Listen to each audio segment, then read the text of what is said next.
It all started when I crashed her car. Now, before anyone jumps to conclusions, it wasn't some reckless, high-speed accident. I was running errands for her, picking up baby stuff for our third kid on the way. That's right. Emily's pregnant, almost 7 months along, and I was being the good husband. But I got distracted, ran a red light, and the front of the car crunched into someone else's bumper. Nothing major. No one got hurt, but the car totaled. When I told Emily, she was livid. You'd think I'd totaled her and not just the car. Her face went pale for a moment. Then she exploded. No concern for me, nothing about the kids, just venom about the damn car. I told you to take care of it, she screamed. I've seen her mad before, but this felt different. Her anger wasn't just about the car, it was like something had snapped. Then, without another word, she stormed off, grabbing her keys like she had somewhere important to be. I figured she needed to cool off. But then she said it. I'm going to a party with Jess tonight. Don't wait up. Pregnant, 7 months, and going to a party. Normally, I would have protested, but I was still trying to make sense of the fact she seemed more worried about the car than her own damn husband. Plus, we had 2 kids to take care of and someone had to stay home. I asked her to stay at least or let me come along. Hell, I needed to see her friends if they were still as supportive as she always claimed. But she just laughed, and it wasn't her usual laugh. It was cold, distant.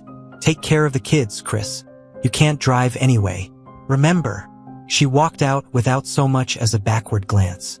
I figured fine, she'll be back in a few hours. So I let it go. I made dinner for Mia and Ethan, put them to bed, and tried to distract myself with some dumb show on Netflix. But midnight passed. Then 2 a.m. Still no sign of her. My calls went unanswered. No texts. By the time the sun came up, there was a knot in my stomach, and I couldn't ignore it. Something was very wrong. Then it happened again. She didn't come back that day. No texts, no call, nothing.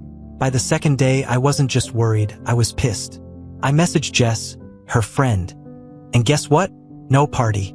No girls' night. Jess hadn't seen Emily in weeks. I could feel my pulse in my temples, the tension building behind my eyes, as my mind raced through all the possible scenarios. None of them good. 2 days after she walked out, Emily casually strolls back in like nothing had happened. The kids are in the living room, playing, so I wait until they're out of earshot, but I can feel the rage boiling in my veins. She doesn't even look guilty. There's no apology, no concern. Just this smug little smirk on her face like I was the one in the wrong. I couldn't hold it in anymore. So, where the hell were you? Her eyes flicked up from her phone, bored, like I was just an annoying fly buzzing in her ear. Oh, calm down, Chris. I just needed some space. 2 days? Space, while I'm stuck here with the kids. Losing sleep, thinking something happened to her? I couldn't believe what I was hearing. Every word out of her mouth felt rehearsed, like she was daring me to question her. Space? You leave me here with 2 kids, pregnant with a third, and you disappear for 2 days for space? She rolled her eyes, as if I was overreacting. What do you want me to say? I'm tired. I needed a break. I took a step closer, lowering my voice. Where were you, Emily? She paused, and for the first time, there was a flicker of hesitation in her eyes. But then, just as quickly, it was gone. Jess's place, she said, her tone flat, but something about it felt off. She wasn't even trying to make it believable anymore. She wasn't even trying to hide the lie. I clenched my fists, my heart pounding in my ears. This wasn't the Emily I knew. Or maybe it was, and I'd just been too blind to see it all these years. Funny, because Jess said she hasn't seen you. Her smirk faltered. Finally, a crack in her mask. That crack in her expression? It was like watching a glass vase tumble off a shelf in slow motion. I knew something was about to break, and it wasn't going to be pretty. Emily's eyes darted away, just for a second, but it was enough. She was caught and she knew it. For a moment I thought she'd come clean. Maybe she'd explain, maybe even apologize. But no. Instead, she doubled down. Well, Jess doesn't know everything, she snapped, her voice sharp like a whip. I wasn't there the whole time. The whole time, I repeated, my voice rising in disbelief. So where the hell were you, Emily? Her face twisted into a sneer, and suddenly, It wasn't just annoyance anymore. It was contempt. Pure, burning contempt. She leaned in slightly, her eyes narrowing like she was about to deliver a punchline to a cruel joke. Out. Getting what I need. Since clearly, I don't get it here. I swear the room froze. Every nerve in my body went cold. It wasn't just the words. It was the way she said them. There was no regret, no hesitation, just venom. She wanted to hurt me. She wanted me to feel it. You've got to be kidding me, I muttered, trying to wrap my head around it. You're pregnant with my child, Emily, our child. And you're out getting what you need? From who? She didn't answer. She didn't have to. Her silence was louder than any confession. Who is he? I demanded, my voice shaking now, the anger bubbling over. Is this what you've been doing? Running off for days, lying about parties, while I'm here with the kids. Who is he? Her lips curled into a twisted smile. Not an ounce of remorse. You're not going to like the answer, Chris. My stomach churned. I felt sick, like I was teetering on the edge of some dark pit, knowing I was about to fall in. Try me, I growled. She took a step closer, her voice low, dripping with malice. He's someone who doesn't total my car. Someone who knows how to take care of things. That hit like a punch to the gut. My chest tightened, and for a second I couldn't breathe. The car? That's what this was about? She's throwing our entire life away because I crashed her damn car? I felt like I was staring at a stranger. This wasn't the woman I married. This wasn't the woman I thought I knew. What the hell is wrong with you? I whispered, more to myself than to her. She just shrugged. I told you, I'm tired. Tired of you. Tired of this boring, predictable life. Her words were sharp like knives. I felt them cutting into me, deeper with every sentence. And the worst part? She didn't even care. There was no sadness in her eyes, no regret. She was done. She was done with me, with our family, with the life we had built. All because of some twisted idea that I wasn't enough. So what now? I asked, my voice hollow. You think you can just walk away from all this? From your kids? From this baby? For a second, her eyes flickered down to her stomach, but she quickly composed herself. I'll figure it out. You'll be fine. That was it. She said it like it was no big deal, like the destruction of our family was just another minor inconvenience. I felt a rush of anger unlike anything I'd ever felt before. I wanted to scream, to shout, to grab her by the shoulders and shake her until she snapped out of this nightmare she was dragging us into. But I couldn't. The kids were still in the other room, and I couldn't let them see this. Instead, I took a deep breath, trying to steady the rage that was pulsing through my veins. You want out? Fine. But don't think for a second you're walking away without taking some responsibility for this. You think you can lie to me, cheat on me, and then just disappear? She raised an eyebrow, amused, as if I was being naive. What are you going to do, Chris? Lecture me? Please. You can't even keep it together long enough to drive a car without wrecking it. You're not exactly in a position to make demands. I stared at her, stunned. The cruelty in her words, the casual dismissal of everything we'd built together. It was like I was dealing with a completely different person. This wasn't Emily. This wasn't the woman I had loved for years, the mother of my kids. This was someone else entirely.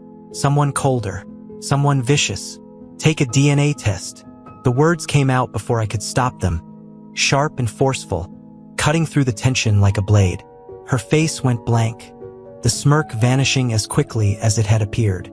For the first time, I saw fear. Real, genuine fear in her eyes. What did you just say? She asked, her voice trembling ever so slightly. I said take a DNA test, I repeated, more calmly this time, though my heart was still racing. You want to be honest? Then let's be honest. Let's see if this baby is even mine. Her eyes widened, and for a split second, I thought she might slap me. But she didn't. Instead, she took a step back, her face pale, and I saw it. The truth. The silence between us was deafening. For a long moment, neither of us moved. The silence was suffocating. I could hear my own pulse pounding in my ears. Emily just stood there, frozen, her eyes locked on mine. And that's when it hit me. She was scared. That casual cruelty, the smugness, all of it had vanished in an instant. For the first time since this nightmare began, I saw something real in her eyes. "Chris, you don't want to do this," she finally said, her voice low, almost pleading. Couldn't believe it. After all the lies, all the disrespect, now she wanted to appeal to reason. I felt a sudden rush of bitterness. "Oh, I think I do," I said, my voice hard. "You've been lying to me for God knows how long.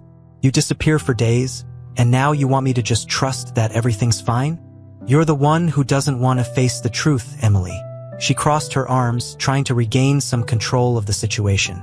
"The baby's yours," she snapped, but there was no conviction behind it. The words felt hollow, like she was saying them just to get me to back off. "Then take the test." I stepped closer, refusing to let her off the hook. "If it's not a problem, then why are you hesitating?" Her face flushed, and I saw the cracks in her composure widening. She was cornered, and she knew it. But instead of backing down, she went on the offensive, her voice rising as her anger flared again. "This is ridiculous. You're acting crazy. Chris, all because I needed some space, you're turning this into something it's not. You're paranoid." "Am I?" I shot back. "Because it sure doesn't feel like I'm the crazy one. You've been lying to me for months, sneaking around, staying out late, disappearing for days, and I'm supposed to believe you're just getting space?" She laughed bitterly, shaking her head like she couldn't believe I was even saying this. "You're blowing this way out of proportion. What, you think just because I went to a party, I'm out there sleeping with someone? That's pathetic, Chris. You've always been so insecure." That word, pathetic, hit like a sledgehammer to the chest. It felt like she was standing on the wreckage of our marriage, mocking me from the high ground. But I wasn't going to back down. "Not now. This isn't about me," I said, my voice cold. "This is about what you've been doing, and the fact that you can't even look me in the eye and admit it." She was silent again, staring at me with a mix of fury and desperation. Her chest was heaving, her fists clenched at her sides, and I could see the gears turning in her head, trying to find some way to flip this on me, to twist the narrative. But the truth was out there now, hanging in the air between us, undeniable. Then, in a flash, she broke. "You want the truth, Chris?" She spat, her voice shaking with anger. "Fine, you're right. I wasn't at Jess's. I was with someone else. Happy now? Does that make you feel better?" The words sliced through the air, brutal and raw, and I felt like I'd just been punched in the gut. My worst fears, the ones I had been trying to shove down for days, weeks even, were now standing in front of me, glaring at me with Emily's eyes. She had cheated. My wife, the mother of my children, had gone behind my back, and she wasn't even sorry about it. I could barely breathe. "Who?" I forced the word out, though I wasn't sure if I even wanted to know the answer. She rolled her eyes, like the details didn't even matter. "Some guy. It doesn't matter, Chris." "It doesn't matter?" I repeated, my voice hoarse. "It does matter, Emily. Who is he?" She hesitated for a moment, biting her lip, and I saw a flicker of something. Regret, maybe, or at least some acknowledgement that she had gone too far. But it passed as quickly as it came, replaced by that cold, distant expression again. "Just someone who actually knows how to make me feel alive," she said, her voice dripping with venom. "You wouldn't understand." I felt like the ground had been ripped out from under me. My world, my family, everything I thought I knew was unraveling right before my eyes. And she was standing there, rubbing salt in the wound, acting like this was just some inconvenience she had to deal with. I took a step back, trying to process the flood of emotions crashing through me. I was furious, humiliated, heartbroken, all at once. "So that's it?" I asked, my voice shaking. "You're just done with us? With me? Because I crashed your car and didn't make you feel alive?" She sighed, exasperated, like I was being dramatic. "You just don't get it, do you? It's not about the car. It's about everything. You've been so boring, Chris. Predictable. Safe. And I don't want safe anymore." Safe. The word echoed in my head. She didn't want safe. She didn't want stability, the family we'd built, the life we were supposed to be sharing. No, she wanted excitement. She wanted whatever thrill she thought she could find with some random guy. And the worst part? She didn't even feel bad about it. I stared at her, feeling the last pieces of the life I thought I knew crumble around me. You're unbelievable, I said, my voice barely a whisper. I gave you everything. I trusted you. I built this life with you, and now you're just throwing it all away. She shrugged, like it was no big deal. Maybe it wasn't the right life for me. Maybe I need something else. Maybe we both do. I felt the weight of her words sink into me, heavy and suffocating. This wasn't some mistake she was regretting. This was a decision, a cold, calculated choice to destroy everything we had. And she wasn't looking back. In that moment, standing there in our home, the home we built for our kids, I realized something. I wasn't the one breaking.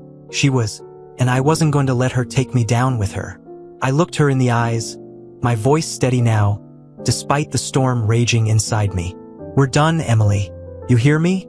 Done. You can lie to yourself all you want, but you're not dragging me through this mess anymore. I'm filing for divorce and you're taking that DNA test. Because if this baby isn't mine, I didn't need to finish the sentence. She knew exactly what I meant. For a second, I thought I saw fear flash across her face, but it was gone before I could be sure, replaced by that same icy indifference she'd been hiding behind for days. Do whatever you want, she spat, her voice flat. File for divorce. Take your stupid test. It won't change anything. She turned on her heel, heading toward the bedroom like she was finished with the conversation, like it wasn't worth any more of her time. But I wasn't done. Not by a long shot. I followed her, the rage burning hot inside me now. So that's it? You just walk away? You destroy everything we built and you think you can just leave? You're not even going to fight for this. She whirled around, her eyes blazing. Fight for what, Chris? This? She waved her hand around, gesturing to the room, the house, our life.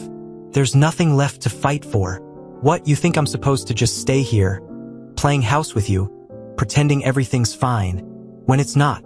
Not fine, I repeated, incredulous. Emily, we have kids, a family. You can't just walk away from that because you're bored or unhappy or whatever the hell this is. You don't just get to check out because things aren't exciting enough for you. She laughed, a harsh, bitter sound that grated on my nerves. You think this is about excitement? You think I'm just some spoiled brat who needs more fun in her life? Her eyes narrowed, and I saw something dark flicker in them. This is about me finally waking up and realizing I deserve better than this. Better than you. Those words hit harder than anything she'd said before. I stood there, stunned, trying to process the sheer cruelty of it. This was the woman I had built my life around, the mother of my children. And now, she was standing in front of me, telling me that I was somehow the problem, that I wasn't good enough. I felt the fury rise again, but this time it was laced with something else. Despair. Better than me? I echoed, my voice cracking. You seriously think some guy you've been sneaking around with is better than me?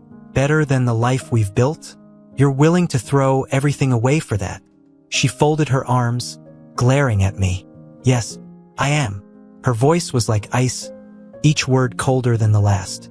Because at least with him, I feel alive. With you, I feel like I'm trapped in some suburban nightmare. I stared at her, my mind spinning. I couldn't believe what I was hearing. It wasn't just that she had cheated. She had chosen this. She had chosen to tear our family apart because she wasn't happy. And instead of trying to fix things, she had run off to find whatever thrill she thought she needed with some random guy. I didn't even recognize the person standing in front of me anymore. You're sick? I muttered, shaking my head. You're throwing away everything for some stupid fling, and you don't even care about what it's doing to us. To the kids. The kids will be fine, she said, her voice dismissive, like she hadn't just detonated a bomb in their lives. People get divorced all the time. They'll adjust. I couldn't believe how cold she was being. Adjust? You think they'll just adjust to their mother abandoning them because she couldn't keep her legs closed? Her eyes flared with anger. Don't you dare talk to me like that. I didn't abandon anyone. You walked out for 2 days and didn't even call. I shot back. That's not abandoning them? I needed space. She hissed, stepping closer, her face inches from mine. Space from you, Chris. I'm allowed to need time for myself. That's not what this is about, and you know it. I growled. This is about you screwing around behind my back and then acting like the victim when I finally catch on. You think I'm the problem? You think this is all on me?" She glared at me, silent for a moment, and then, with a venomous sneer, she said, "Maybe if you weren't so pathetic, I wouldn't have needed to." My heart stopped. I could barely breathe, the weight of her words pressing down on me like a physical force. Pathetic. She'd said it again, twisting the knife deeper this time. I felt something inside me shatter. I was done. "I want you out," I said, my voice low and steady. "Now, pack your things and leave." Her eyes widened, the smugness slipping for a moment. "What? You heard me?" I repeated, taking a step back. "You want space? You've got it. Get out." For the first time, she looked rattled. "Where am I supposed to go? Chris?" "I don't care," I said coldly. "Go to his place, for all I care. Just get the hell out of my house." Her jaw tightened, and for a split second, I thought she was going to argue. But then, just as quickly, her face hardened again. "Fine," she snapped. "I will. And when I'm gone, you'll realize just how miserable your life is without me." She turned and stormed out of the room, slamming the bedroom door behind her. I stood there for a moment, trying to breathe, trying to process what had just happened. My entire world had just imploded, and the only thing I could feel was numbness. Like all the pain, all the anger had burned itself out, leaving only ashes behind. I heard the sound of drawers opening and closing, the faint rustle of clothes being packed, and I knew this was it. She was really leaving, and this time I wasn't going to stop her. Minutes later, she reappeared, dragging a suitcase behind her, her face set in a mask of cold determination. "I'll be back for the rest of my stuff," she said, her voice tight. "Don't bother," I replied, barely looking at her. "I'll have it waiting for you." She hesitated at the door, as if expecting me to say something else. Maybe she thought I'd beg her to stay. Maybe she thought I'd break down, plead with her to reconsider. But I couldn't. Without another word, she walked out.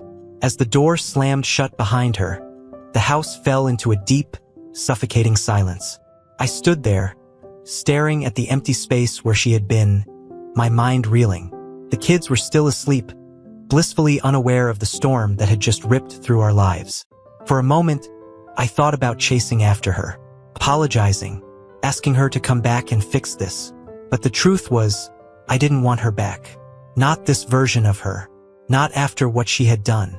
All I wanted was the truth, and, deep down, I knew that the DNA test was going to give me the final answer. One way or another, I was about to find out just how deep her betrayal went. And there would be no coming back from it. After she left, the house felt wrong. Hollow. It's funny how silence can have weight. How the absence of someone you thought you knew can make everything feel like it's collapsing around you, even when the walls are still standing. I could hear the ticking of the clock, the hum of the fridge, the distant sound of a car passing outside, but it all felt so distant, like I was trapped in some kind of vacuum. A black hole where everything familiar had been sucked away. I sat on the couch, staring at nothing, the weight of everything crashing down on me. Emily was gone.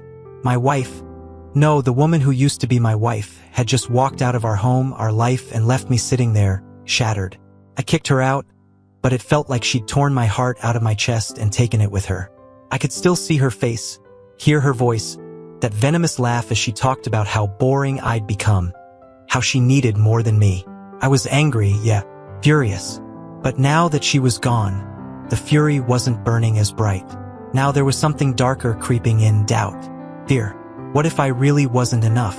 I pushed the thought down. No, I couldn't start blaming myself for her choices. This wasn't on me. She had done this. She had chosen to destroy everything. But that didn't stop the questions from swirling in my head. The what-ifs that gnawed at me, eating away at the fragile sense of control I had left. I got up, my legs shaky, and walked to the kids' room.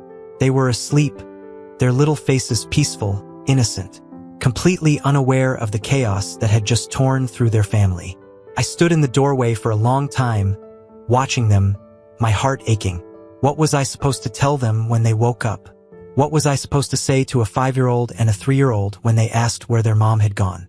I couldn't tell them the truth. Not yet. Not until I knew what that truth really was. And that's when my mind circled back to the DNA test. The thought made my stomach twist, but I knew I had to go through with it. I couldn't live with this doubt hanging over me. I couldn't raise this baby, look at them every day, wondering if they were mine, wondering if Emily's betrayal had gone deeper than I thought. It wasn't just about the cheating anymore. It was about the lies, the cracks in the life we'd built. How much of it had been real? How much of it had been a facade she kept up just long enough to keep me fooled?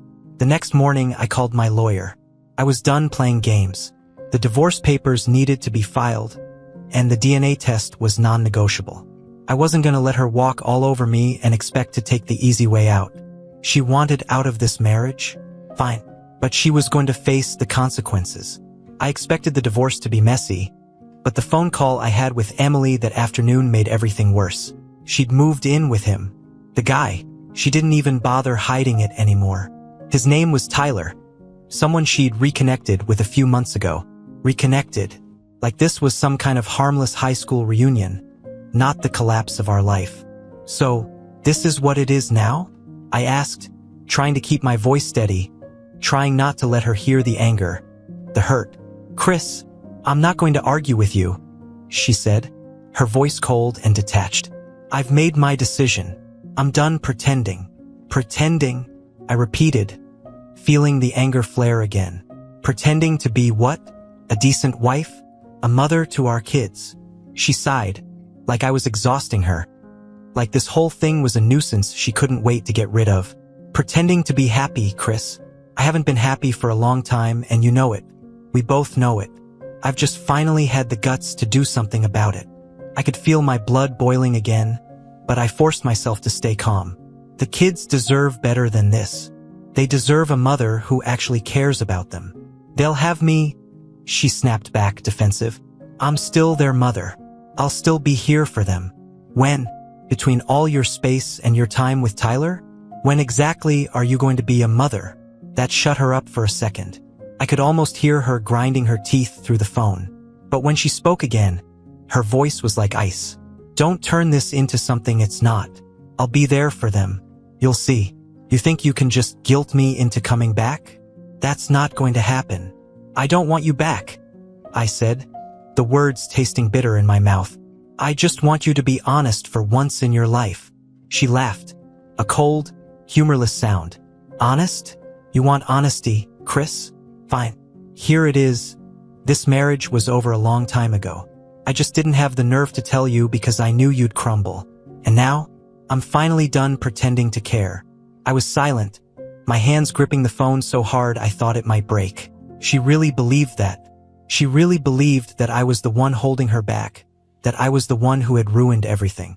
I'll send over the paperwork, I finally said, my voice tight, and the request for the DNA test. I'll expect it back soon. There was a pause on the other end.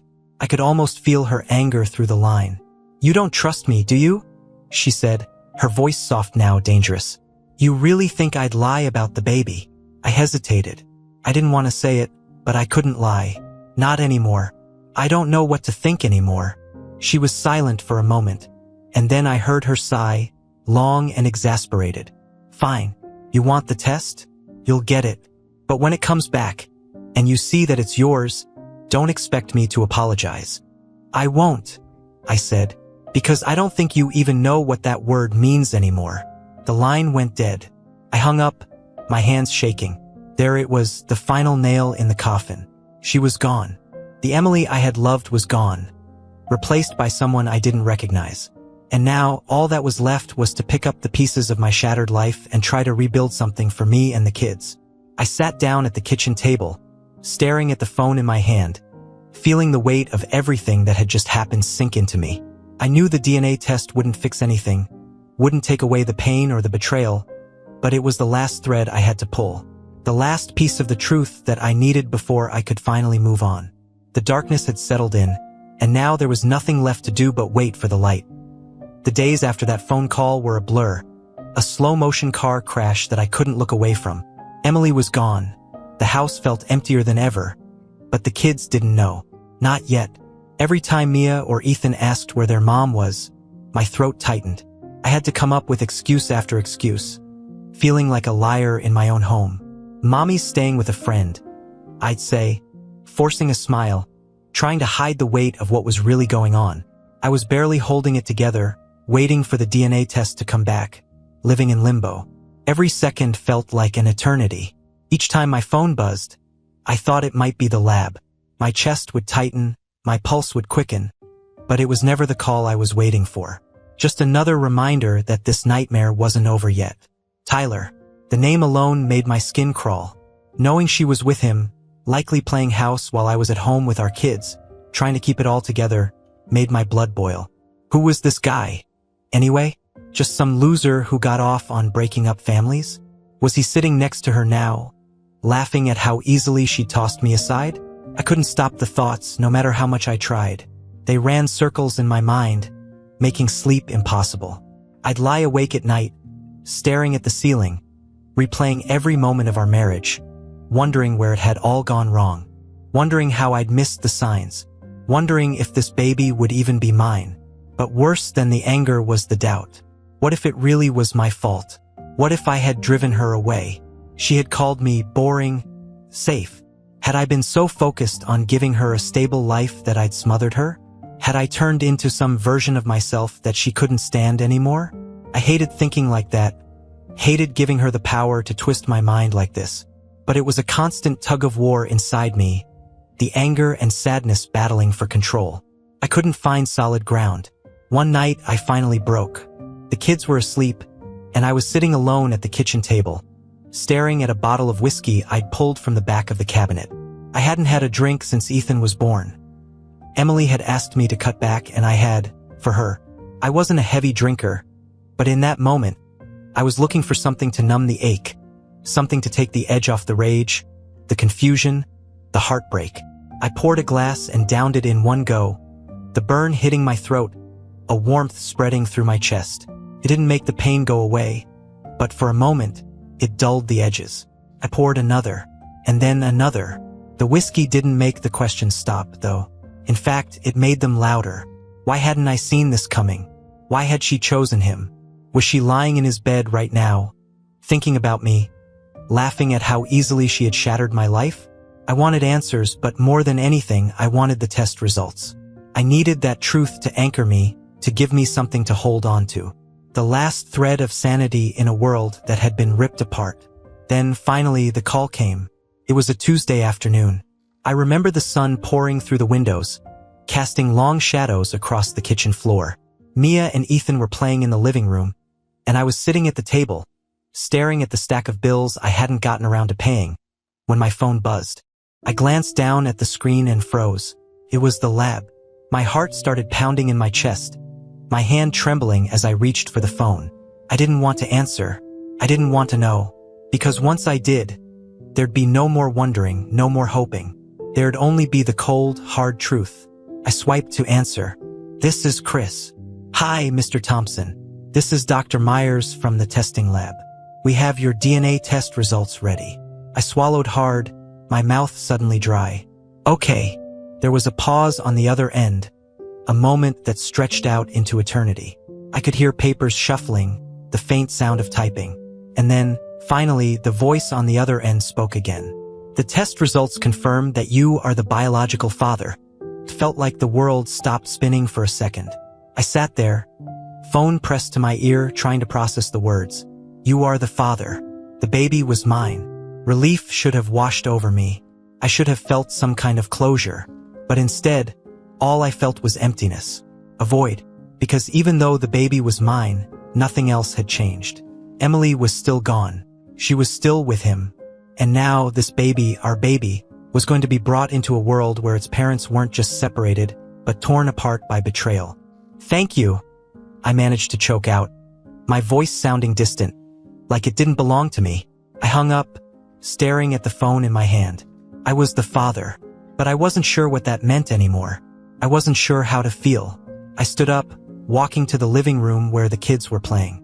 Ethan was pushing a toy car around, and Mia was coloring in one of her books, humming quietly to herself.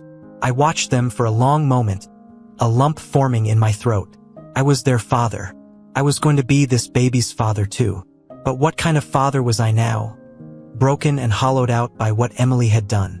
How was I supposed to be there for them, to hold everything together, when I could barely hold myself together? I sank down onto the couch, feeling the weight of everything pressing down on me. The results were in, but they didn't fix anything. They didn't erase the betrayal, the lies, the way Emily had tossed us aside like we were nothing. And now I had to figure out how to move forward, how to build a life for the kids and this baby that didn't involve their mother. But in that moment, all I could feel was the crushing weight of the truth, bearing down on me like a storm I couldn't outrun. The baby was mine, but Emily, she was gone, forever. The next few days passed in a fog. The relief from the DNA test was short-lived, replaced by the dull ache of reality setting in.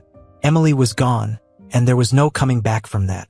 I was the father of this baby, but that meant nothing when the woman who carried it had already torn our family apart. I tried to focus on the kids. Mia and Ethan were all I had left that felt real. Their laughter, their innocent questions, their little hands reaching for mine. Those were the only things that kept me anchored. But even as I tried to be present with them, the weight of everything pulled me under. The divorce papers had been sent. I was expecting Emily to retaliate, to fight back, to turn this into a war. But instead, she did something worse. She went silent. No angry texts, no phone calls demanding explanations. Just nothing. It was like she had checked out of our life entirely. Like we had been a temporary inconvenience she was glad to be rid of. I hated it more than the fights. At least in an argument, there's still some kind of connection, some emotion, even if it's twisted. But this indifference was unbearable. It felt like I didn't exist to her anymore. And then, out of nowhere, Emily showed up. It was a Saturday afternoon. The kids were in the backyard, playing on the swing set, and I was watching them from the kitchen window when I heard the knock on the door. I froze. It was her knock. That quick, impatient rap on the door that I knew all too well. I opened the door and there she was, standing on the porch, sunglasses on, arms crossed, looking as if she were here for a casual chat. She was dressed like she was on her way to brunch, not like a woman who had just abandoned her family. Her belly was round, and I could see the baby kicking. My baby. But it felt like I was staring at a stranger. "Emily," I said, my voice flat. "What are you doing here?" She took off her sunglasses and raised an eyebrow. "I thought I'd come by and see the kids." It took everything in me not to slam the door in her face. "You thought you'd just come by?" I asked, incredulous. "After everything? You disappear for days. I send you divorce papers, and now you just show up like nothing happened." She sighed, clearly annoyed that I wasn't rolling out the welcome mat. "Chris, we need to be civil. We have kids together. You can't just ignore me forever." I stared at her, the fury bubbling back to the surface. "I'm not the one who's been ignoring anyone, Emily. That's been you. You're the one who walked out. You're the one who decided to play house with some other guy while I was here, picking up the pieces." She rolled her eyes, as if I was being dramatic. "We're not playing house, Chris. We're just figuring things out. And I'm not here to talk about that. I'm here for the kids." I stepped outside, shutting the door behind me so the kids wouldn't hear the argument brewing. "You don't get to just drop by and act like you care now," I said, my voice low. "You haven't called once to check on them. You haven't asked about them. You haven't been here for them at all." Her face tightened, a flash of anger crossing her eyes. "I'm their mother, Chris. I have every right to see them." I couldn't believe her nerve, the audacity of her acting like she was the victim in all of this. "You're their mother, sure. But where the hell have you been? What kind of mother just disappears like that? You haven't even tried to be here for them." Emily's eyes narrowed, and she took a step closer, her voice lowering to a dangerous whisper. "Don't lecture me on being a parent. You think just because you've been playing the martyr for a few weeks that suddenly you're father of the year? You've always been more obsessed with looking good than actually doing what's best for this family." I felt my jaw clench, the anger flaring up so fast I had to bite my tongue to keep from shouting. "Looking good? Are you serious? I've been holding this family together while you run off with him. I've been here." She shook her head, her lips curling into a bitter smile. "You've been here, all right, stuck in the same boring routine, doing the bare minimum while pretending you're some kind of hero. Well, I got tired of that. I needed something more. I couldn't take it anymore. I stepped closer, my voice dropping, seething with every word. You want more? Fine, take your more. But don't you dare try to walk back into these kids' lives like you haven't abandoned them. Like you haven't abandoned me. You don't get to do that. For a moment, something flickered in her eyes. Regret, maybe, or doubt. But it vanished as quickly as it came. She folded her arms, looking defiant. I'm still their mother. I'll fight you for custody if I have to. The words hit me like a punch to the gut. Custody. That's where this was headed. She was going to try to take the kids from me after everything she had done. Couldn't believe it. You're unbelievable, I muttered, shaking my head. You think you can walk out, screw around, and then come back and take the kids? Good luck with that, Emily. The courts aren't going to look too kindly on your little break from reality. She raised an eyebrow, her expression smug. You'd be surprised. Things aren't as black and white as you think. Chris, you're not exactly perfect either. My fists clenched at my sides, the urge to scream at her barely contained. But I wouldn't give her the satisfaction. You can try, I said, my voice tight, but I'm not going to let you drag them into your mess. They deserve better than that. She didn't respond, just stared at me for a long moment, her eyes searching mine. Maybe she was looking for some weakness, some crack in my armor that she could exploit. But I wasn't going to let her. Not this time. Finally, she sighed, like this conversation was exhausting her. Look, I'm not here to argue. I just want to see the kids. That's all. I hesitated. Every instinct in me was screaming to keep her away, to slam the door and never let her back in. But the kids, they didn't know what was going on. They didn't know what she had done. And as much as I hated it, she was still their mother. Fine, I said, stepping aside. You can see them, but don't think this changes anything. Emily walked past me without a word, heading into the backyard where Mia and Ethan were playing. I stayed by the door, watching from a distance, my heart heavy with the weight of everything that had been said. She crouched down to talk to them, and they ran to her, hugging her like she was some kind of hero returning from a long journey. My chest tightened at the sight. They had no idea how much damage she had caused. She spent an hour with them, laughing and playing like nothing had happened. But I could see it in her eyes, the way she glanced back at me, the way her smile never quite reached her face. She was putting on a show. For them, for herself, maybe even for me. But it didn't matter. When she finally said goodbye and walked out the door, I felt a strange mixture of relief and dread. She was gone again, but I knew it wasn't over. Not by a long shot. The fight for the kids had just begun. The second the door clicked shut behind Emily, I felt the tension drain from my body like air escaping a punctured balloon. I watched her walk to her car, her head held high, like she hadn't just trampled over everything that mattered. I stood there, staring at the spot where her car had been parked, waiting for the rage to subside. But it didn't. It simmered beneath the surface, an unresolved fire that would flare up the moment I had to face her again. Mia and Ethan ran into the kitchen, still buzzing from their time with her, their eyes bright with excitement. Daddy, Mommy said she'll see us again soon, Mia chirped, her voice full of innocent joy. Ethan nodded, clutching his toy truck, oblivious to the storm that was brewing between their parents. I smiled weakly, ruffling her hair. That's great, sweetheart, I said, trying to mask the knot tightening in my throat. But inside, the weight of the situation crushed me. They didn't know what was coming, and I didn't have the heart to tell them yet. I tucked the kids into bed that night, feeling their warmth, their trust. They were all that kept me going, the only thing grounding me as everything else around me crumbled. But as I stood there, watching them sleep, I realized how unprepared I was for the fight ahead. I had to protect them. From her, from this mess, from the chaos Emily had created. The next morning, I called my lawyer. I think she's going to push for custody, I said, pacing around the kitchen, my voice tight with frustration. On the other end of the line, my lawyer, Rachel, sighed. We figured this might happen, but don't panic. We can use the fact that she's been absent, her affair, and the fact that you've been the primary caregiver these last few weeks to your advantage. I'm not panicking, I lied, running a hand through my hair. But I can't let her take them. She's not stable. I mean, she walked out on them. On me. And now she just waltzes back in like nothing happened.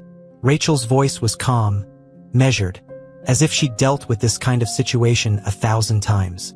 The courts look at what's in the best interest of the children. Her sudden disappearance and the affair will weigh heavily against her. But you need to be prepared for a fight.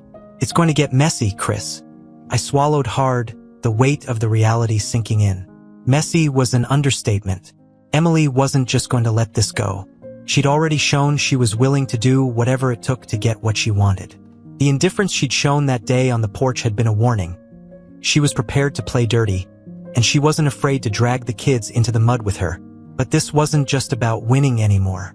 This was about protecting Mia and Ethan from being torn apart. I couldn't let them get caught in the crossfire of a battle they didn't ask for. As the days turned into weeks, the legal process unfolded like a slow-moving avalanche, picking up speed and intensity as it went. Emily's lawyer sent back her response to the divorce papers, and just as I had feared, she was going to fight for joint custody. The letter was full of cold, calculated legal jargon, but the message was clear. She wasn't backing down. The worst part? She was painting herself as the victim. In her filing, she claimed that she had been emotionally neglected, that I had been controlling, that I hadn't been there for her. It was a twisted version of reality, one that made me look like the bad guy.